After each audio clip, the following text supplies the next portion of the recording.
just filmed your video, Aquarius. Here is a picture of all your cards. I am super excited for you to listen to your messages. I hope I didn't blabber too much on your dark mirror card at first, but really it just gets better after that, so hang tight. It's kind of just starting off rough to end it sweet, right? I appreciate you, I love you, and you are loved.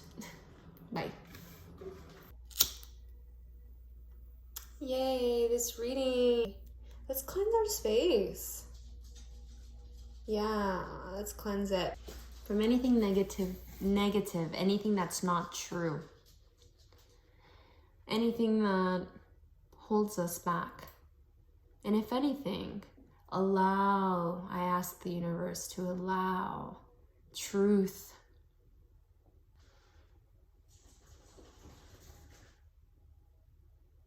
Aquarius, how do you guys do it?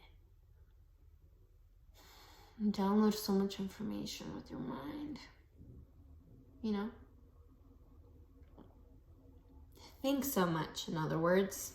How do you guys do it and not go insane? Aren't we all a little insane? We are. This is the Dark Mirror card. Dark Mirror deck. I don't know what's wrong with me. I'm like in my head too much right now. Is that what's going on with you, Aquarius? You're too much in your head? Just kidding. The Dark Mirror deck is perfect for a reading because it kind of shows, and I'm going to read through the book. It kind of shows where you are. Where's your shadow right now? We all have one, so where is yours right now, right? But anyway, let's begin. I'm talking too much. New year, right? New year, hey. Where's our shadow as of now? So we can, evolve and maybe just know exactly where our dark side is, because it's important. It's important. I was just telling Gemini this. I was watching a TikTok and I can't remember who said it, but he was like, happiness is not pleasure. People think it's pleasure. That's why people go out there and binge on pleasure through people, situation, luxuries. And sure, they can bring some sort of happiness, but really happiness is finding peace, inner peace. And what kind of peace is that for you, right?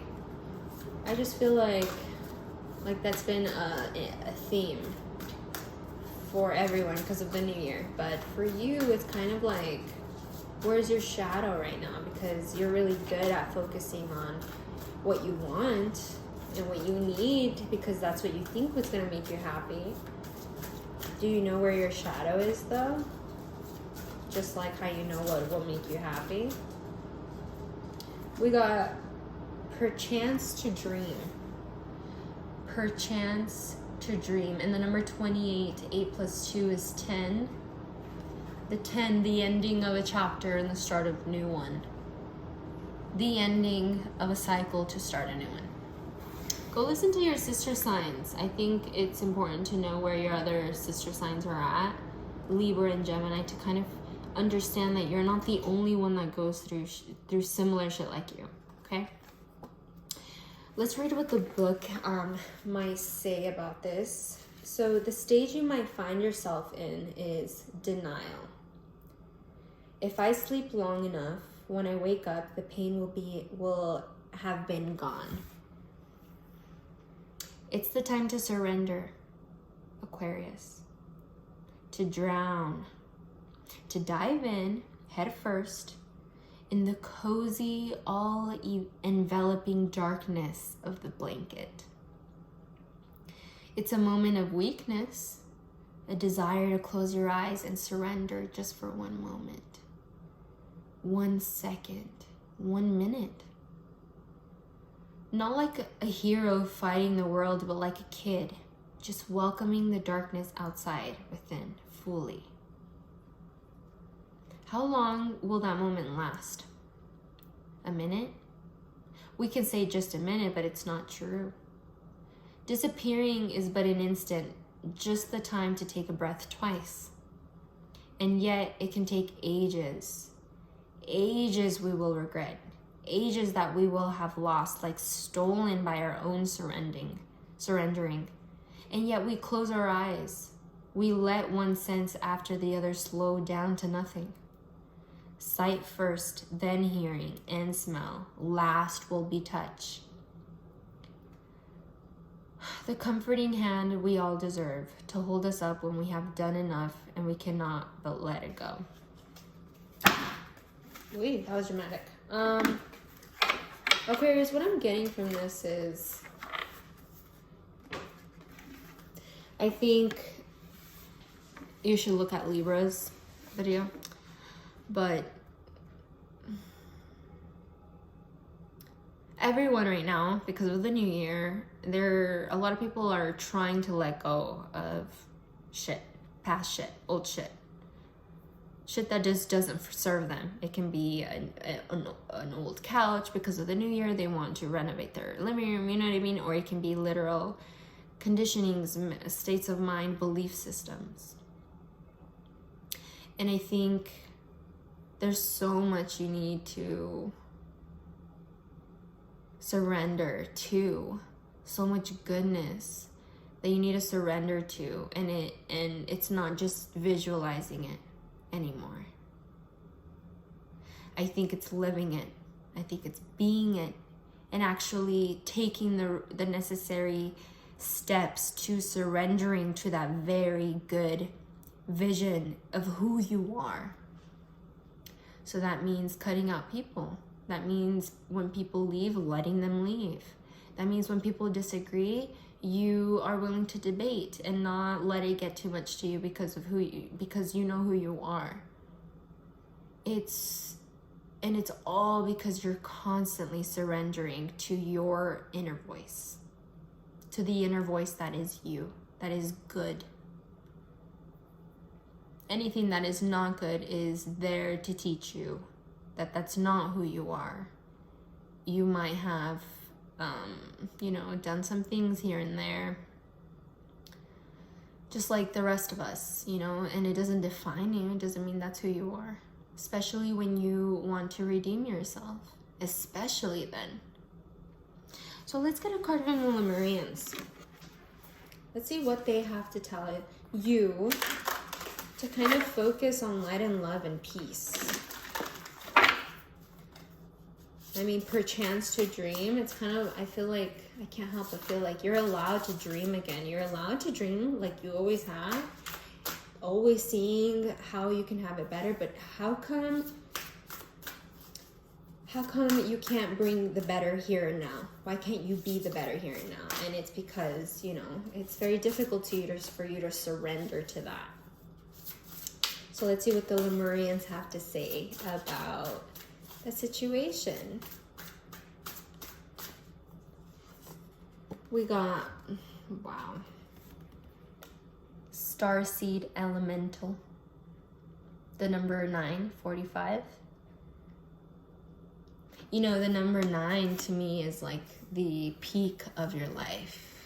To me, the number 9 represents the peak of one's life. Yeah, there's endings, because once the peak is there, you just know that there's no more up after that. It's down to come back up, The down doesn't have to be that down. That's the whole point. The downs are always going to be there, but it's how you get back up. That's why the downs don't even seem that bad. And I think the Starseed Elemental from the Lemurians are telling you that you have a gift. You are special. That peak feeling where you're finally learning to just stand up for who you are and surrender to that good voice within you. I think you've always been able to do that. But it's hard.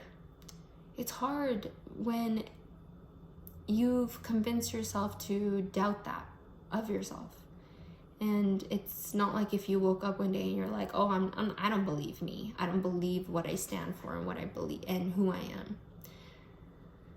Or just love me, for being able to love other people. I feel like you weren't able to do that because life, people, situations, circumstances that are out of your control, that were out of your control, kind of, you know, came in and tainted, just like the rest of us, just like the rest of the world. Just, I need to remind you that because you're not alone. You're not. And the universe is telling you, you're at your peak right now. It might not feel like it, but you're at your peak. Enjoy it, relish it, relish it. Take this time to really carve and you know, look at the details that you can clearly see now that you're at the peak. Look at everything now that you're at the highest. And surrender. Keep surrendering to the good feeling of all of it, of you. So let's get a card from the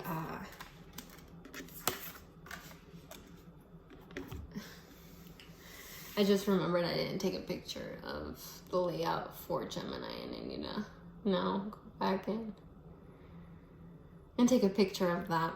Anyway, sorry. Let's get a life purpose card. A life purpose card is awesome because they're from angels, literal angels, right? And they are going to tell you what you should go and do right now to kind of stay on track. So what's a good life purpose here for Aquarius? From the life purpose angels. Body work.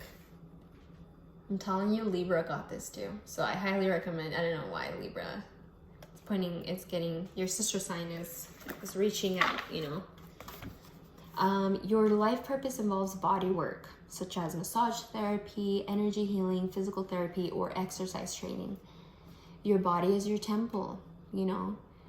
I personally love the gym because that conversation that I have myself while I'm working out is super beneficial for my soul. It's like I'm constantly faced with the devil and I'm like, nah, you're not gonna win, you know.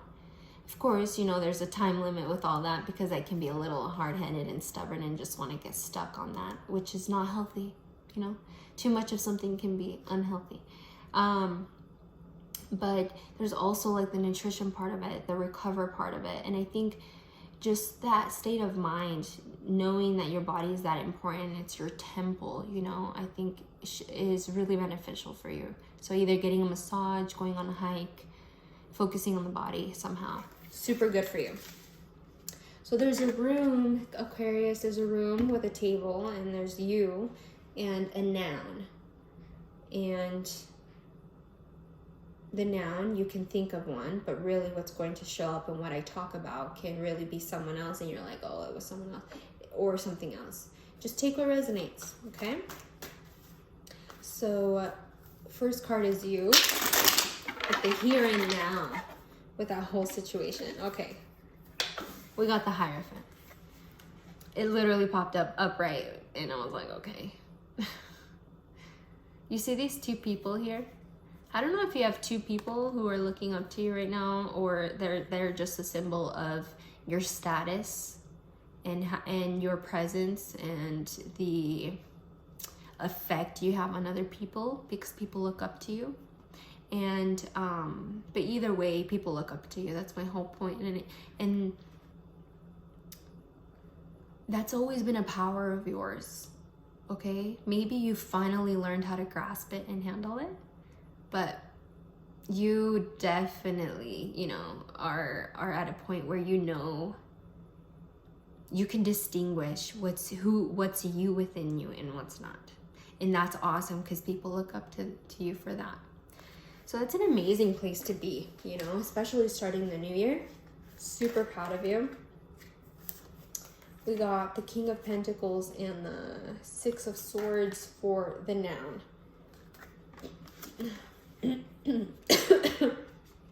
Sorry.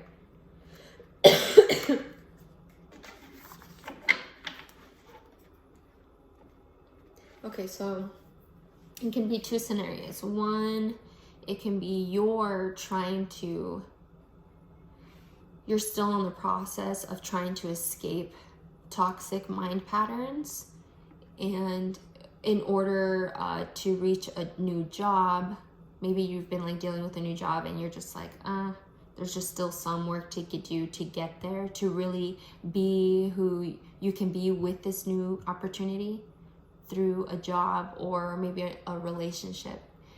This person can be an earth sign, Taurus, Capricorn, Virgo, but super stable, super hubby material. I think if it's not a relationship, it's definitely something that can bring you a lot of resources, especially with money and just tradition, everyday routine, and that's good, keeps you in order, you know? So there's just a lot of benefits from this opportunity of some sort.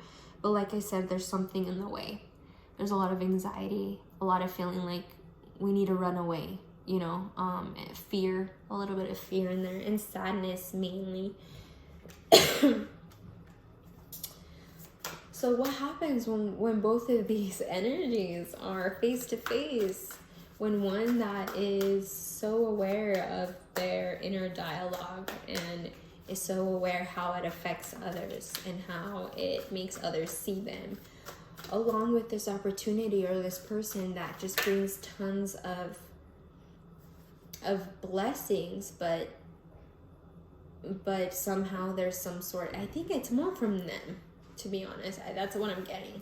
I'm getting that this feeling of fear and being stuck and having to run away to be this person that they are stable with money, or you know, that situation. I feel like they have baggage.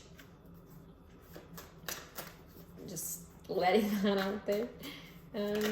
So what's happening with both of you here, we have the Seven of Wands here. This person's not having, you guys are not having a good time. For something that has to be, that should bring you peace, because you're trying to focus on peace right now. And if you aren't, then you should, because you are at your peak, right? So why not relish as much peace as you can get? And you're not. It feels like you're being pulled in many directions. You feel like you have too many responsibilities. It may feel like you're being drained. It may feel like you are short-tempered and you're just very irritable, you know? And if you're not like that, the other situation or nothing helps you in return from this feeling. It just all feels like this feeling. And those are responsibilities. Those are soul ties. Those are passions that you can't help because of just that passion. And the passion can be addictive too. It doesn't mean you have to stay there and give so much of your energy in some areas. And I think you're learning that, you know, especially with people who they're still carrying their baggage, you know. You're learning that, yeah, it's hard, but I have to do it. And all I'm saying is, okay, go for it, sure, but don't overwork yourself too much. You know, you're already like a god to some people, so like take it easy. Why don't you see yourself like that for a little bit? Let's get some advice here on this whole situation.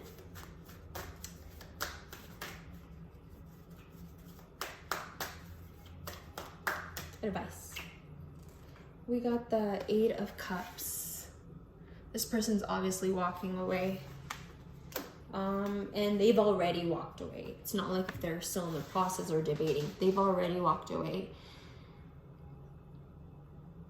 And they feel like they lost on an opportunity. Or it may feel like they're walking away from a lot. Like, who knows what the future is going to bring. If it's going to be enough to equal what I'm walking away from. You know, but really, you're unhappy. And what you're walking away from is to serve you, because what's guiding you, it's not like if they're putting a gun to your head, what's guiding you is your intuition. So you can't go wrong with that, babes. You can't. I hope this helped. I'm going to talk to you guys soon. I hope these helped. I'll talk to you guys soon.